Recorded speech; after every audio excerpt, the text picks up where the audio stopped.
So right now we're doing our special inspection for our rebar. We reinforced everything with our steel for all our footings. We got Russ over there with GSH materials, and he's just checking our plans, making sure everything's right, making sure that we got all the rebars that's required, all the rebar that the structural engineer wanted us to put into the existing slab. So that's right now, that's what he's doing. Yeah, so right here, these are concrete piers that it calls out for. Okay. But they engineered it and stamped it, and then we're not doing those. Oh, so you're just gonna So the only thing we're doing the is anchors. exactly. All right. All right, so good news. We passed our inspections, the special inspection. Now tomorrow, the city's gonna come and inspect these footings. And once we get that passed, then Friday, we're gonna pour this thing. It looks like heavy I-beam along the outsides and then a couple down as stringers. Yeah, make it look like the I-beams is like Structure. Yeah. And then put LED behind the I-beam shining down so it shines on the slate from behind the I-beams. And that'll be the a feature, and then art with the lights on it. That way when you come in, we got the cars, we got a feature, we got all the glass, and then we got offices in the basketball court. That's kind of like cohesive. Oh, that'd be sick. Right. So you want the wall to look like this wall, kind of with the I-beams coming down. Yes. Yeah. So the plastic I-beams like that. On this wall. 2 or 3, and then one on each corner, and then along the top. So it looks like that this was built out of that. And then in between is your whatever texture you want. Yeah, and then cover it with the concrete. So the only problem with that concrete is it's like $6 or $7 grand just to cover that wall. And so I was like looking, that's retail, buying off the American retailer. I'm trying to find it sourced in China because it's like $10 a panel instead of 100. Yeah. But I can't find that exact concrete yet, but I'm looking. And if I can, I'll just maybe get like black slate. So it looks like rough slate rock. Yeah. Because honestly, I'd love to have just the concrete because that's the cleanest look. But if I can't, I just don't think $20,000, $30,000 on fake concrete is a good buy right now. If I can get slate for $2 grand. Yeah. The more people are doing it too, the more they're going to be used to it. So. Yeah. Okay, Dev, catch me up. Yeah, so all right, we had GSH come out, materials. Russ, the inspector, came out. He checked the plans. We got those official stamp drawing plans here and the permit. Look at that thing. Bam. We're official. Look at these motherfuckers. Yep. Oops, can't swear on YouTube. Get demonetized. Look at this baby. They're official. We're real. Go to that front page. Look at that front page. Let's see. You see the stamp? You see the stamp. We're official. We're in business. I don't know why I love these drawings so much. It just makes it feel so like we're real. What is that? Oh, These are just typicals of Race if we were wheelers. to build a, bathroom and hallways, codes, ADA codes. These are just all typicals that this they guy's had. wheelchair looks fast. Bro, that's an the aggressive one. Need for Speed right there. Yeah, that's the freaking Lambo wheelies. Let's go to the footings and foundation drawings. Let me see. Keep going. Almost there.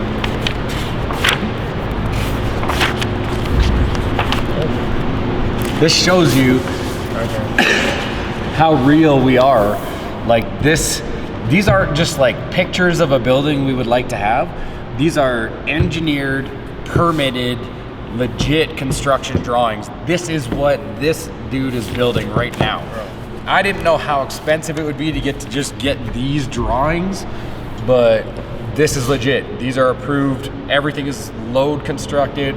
We figured out all the shit. So like to have this, I don't know, just the amount of work that had to happen. I was just about to say, bro, the time that it took.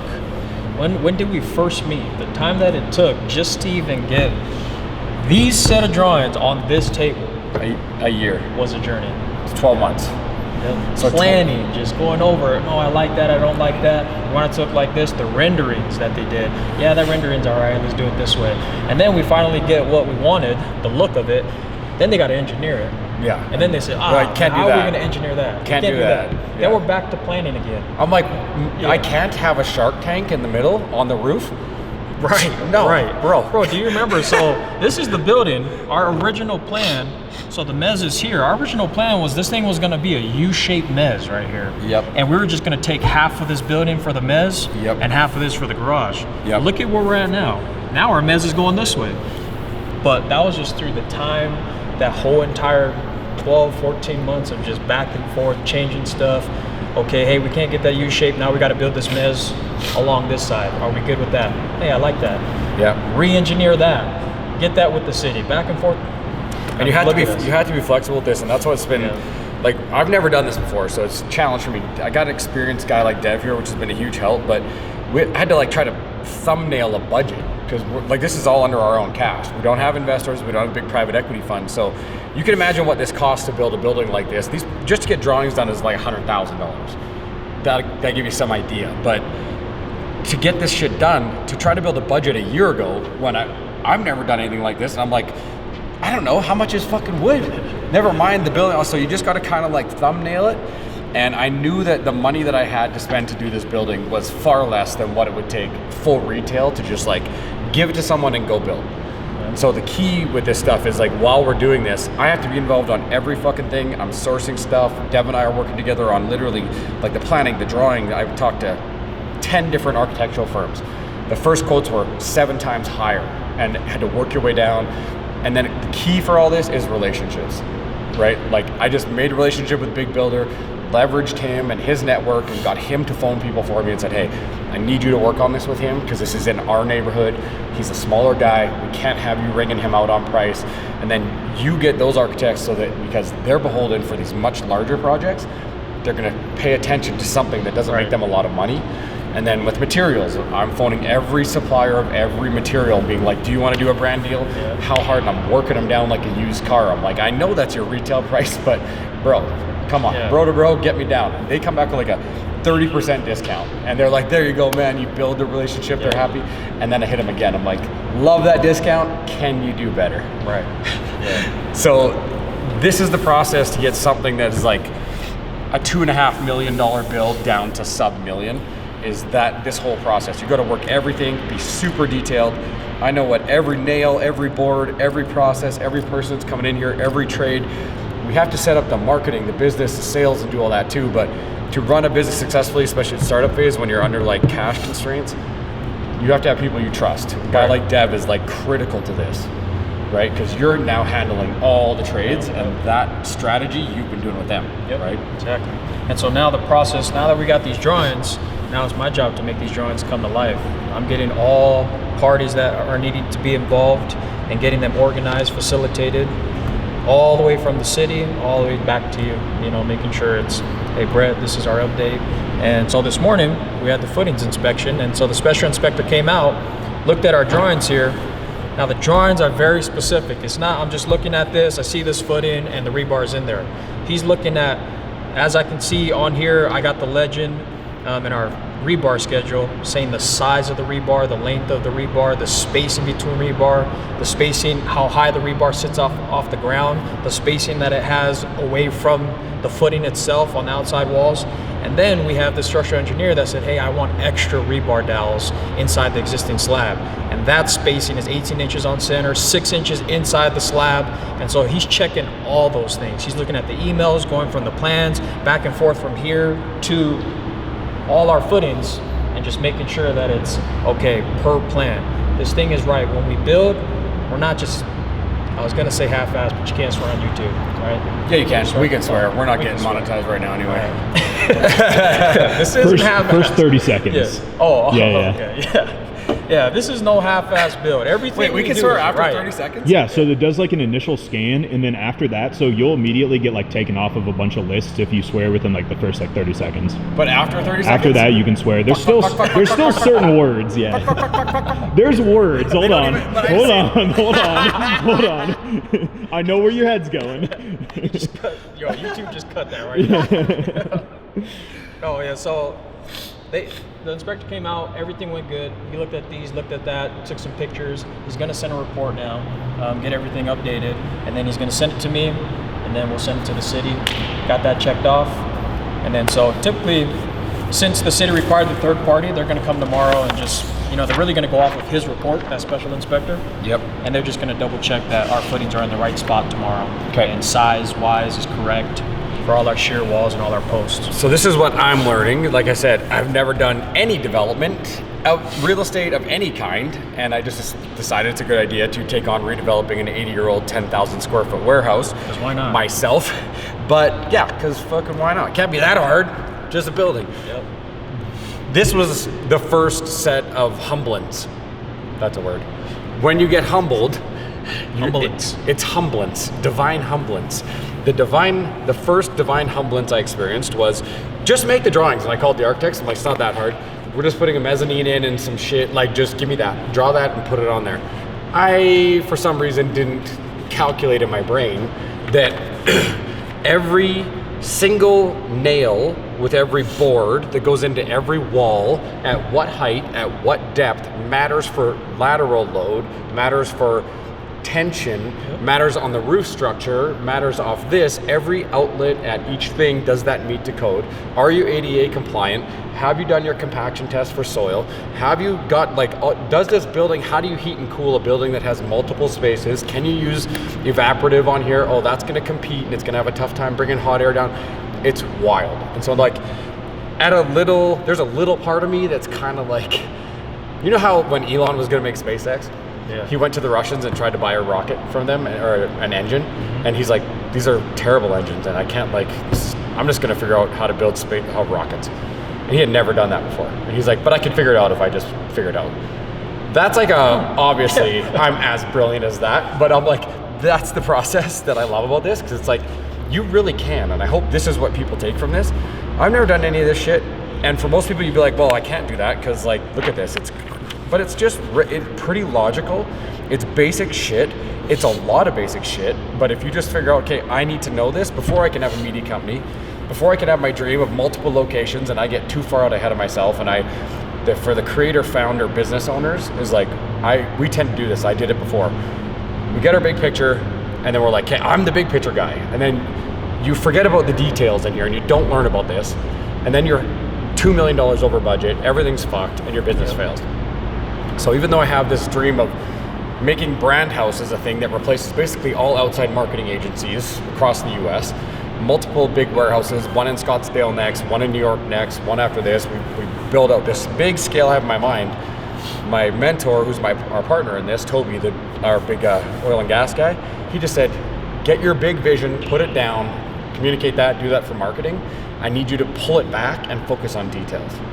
And so that's where I internalized all that with the experience of cold bore. I was always going bigger, bigger, bigger. And I just thought other people will handle the details. And it just took more money, more time, and it became a mess. So getting into understanding how Dev builds stuff, why Dev builds stuff, what kind of concrete we need to use, why we're using wood and not steel, the heating, we're gonna redesign the HVAC system. We're not just taking what the HVAC guy said and saying, hey, this is 150 grand because this is complicated because you have a main space and you have offices and they have dual zones and all this. No, I'm not confident that they really thought through that a lot. So they're like, let's just get this out the door. So we're gonna go through and we're gonna learn about HVAC and we're gonna figure out what the best system is, and then we're gonna run it through chat, we're gonna redesign it, ask chat to spit it back, and then we're gonna go to multiple HVAC companies and say, and get the advice and the expertise. And I'll bet we take that $150,000 HVAC bill down to 40 grand, right? So you do that on every step of everything, and you end up with a business that can be successful and profitable because we got it built under budget, right? But this is where it starts. So the humblance. Exactly. And just like I said too, how I broke down the rebar, and how complex just the rebar and the footings is and the soils, everything that just goes into the concrete. We had to do a submittal. You can't just pour any mix. You can't just put in any rebar, dowels or steel, sizing wise.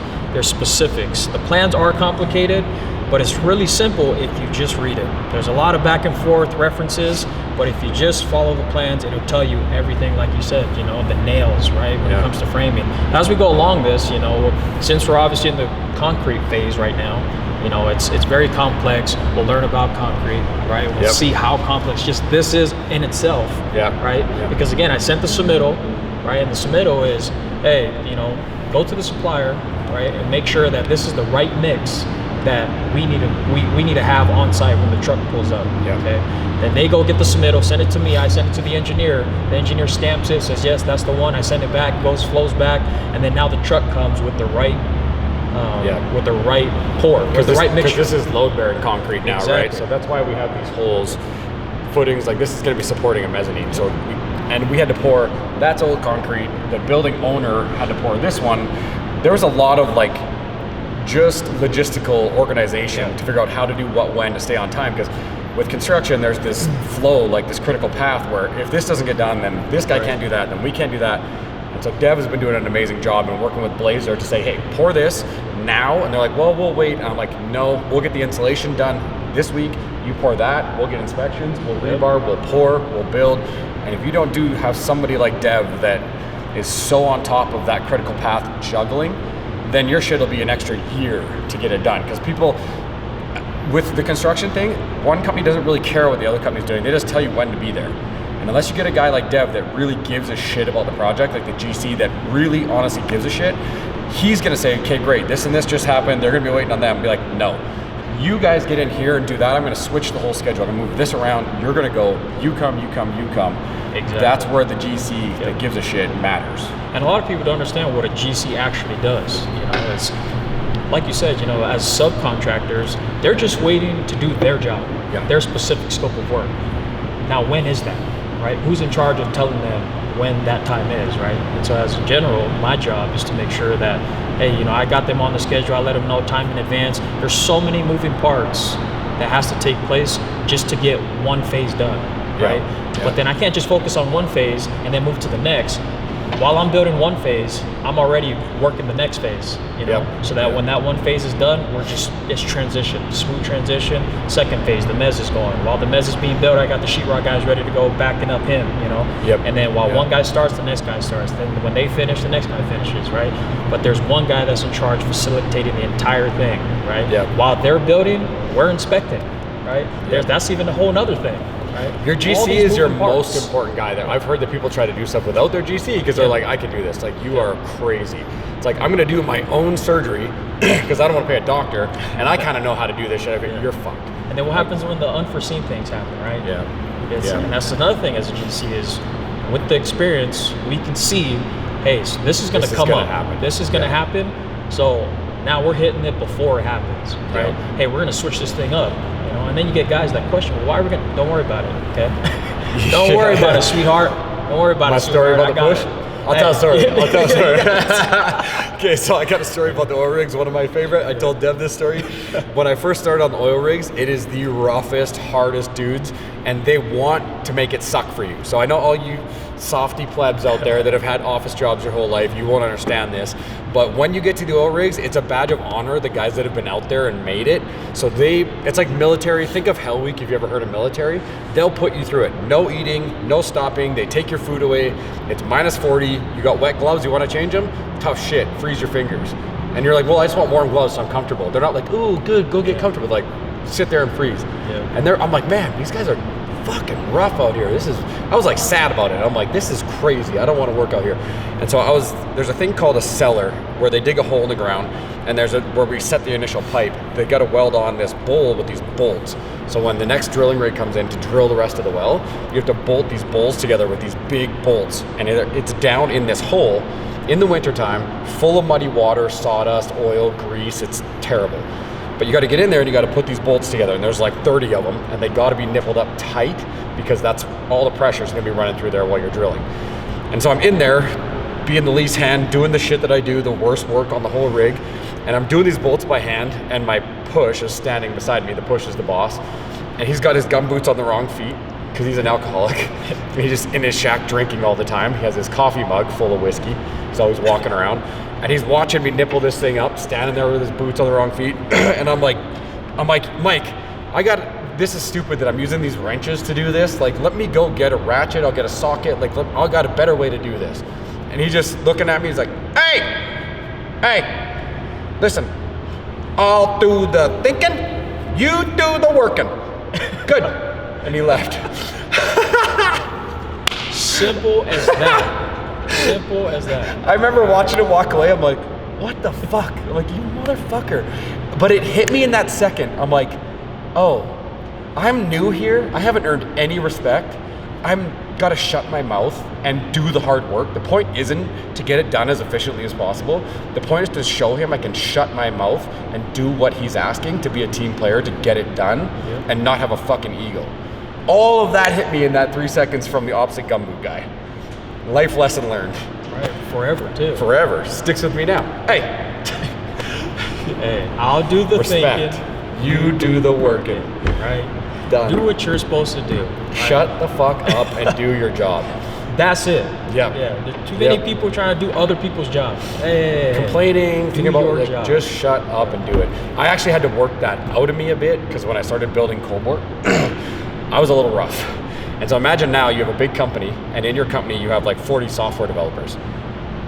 Antisocial, don't love people, super sensitive, don't like being talked rough to, and I'm an oil and gas guy.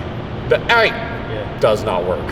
Like, so I had to like learn that I am not dealing with oil field guys anymore. I'm dealing with software developers. If I start talking like that to those guys, shut down and quit immediately. In my mind, and I still believe this, you're fucking soft. Like, you're just soft, go. But you can't do that. The company won't work. You gotta like, and that's where I learned like, oh man, I can't just oil rig everybody. And it's good for like your wife, your kids, like everyone, you got to handle a little different, a little softer on this one, a little more compassion here, you know. Anyway, it was a huge lesson, and that was like a big part of my learning in Cold War was you can't Mike Weiler everybody in the real world. Yeah, right. But there is ways Certain to do guys. that though. Yeah. You know, there's different ways to do that. You know, there's different ways to say, hey, you know, just do your job. You know, let me do the thinking and you do the working. You know, there's a lot of different ways to do that with certain type of people, right? Yeah. Because there is those people that you can be rough with, you know, And they like it. And they like it. Guys like us. Yeah. Like, I want to hear all right, that. all I want to right. be told shut the fuck up, because then I realize like, oh yeah. All right, let's get it then. Yep, You know? let's get- all But right. then, you know, there's those other guys, you know. Sensies. The sensies. There still is a way to say, hey, Yeah. shut up, okay? I already thought about it. Okay, this is what I need you to do. Yeah. How do you And do then that? they go How to do you do do it. that? Yeah, right. How do you do that for a sensi? I'm a sensi. Well, that's hard for me because I don't deal with sensies. I don't have experience You're like, because my thing is. I understand that you're feeling a lot of pressure today, and that this job is hard. Yeah. And I know that you're a good person. And this is about as far as I get now. Like, look, I can't fucking do it. Do the fucking work or get the fuck out of here. Also, are your feelings hurt? Got shit to do. Yeah, let's go. That's why we got guys like Josh here too, just like us. Instantly responds to, dude, fuck off. He's like, oh yeah, got it, good. Also, you fuck off, and he's not afraid to say it. This is like efficiency, right? No, it gets me in trouble. No. He's learning. I have a mouth with people. That's my problem. Okay, so we'll wrap this up. But back to this, like the level of detail in these drawings. Here's the steps and the stringers.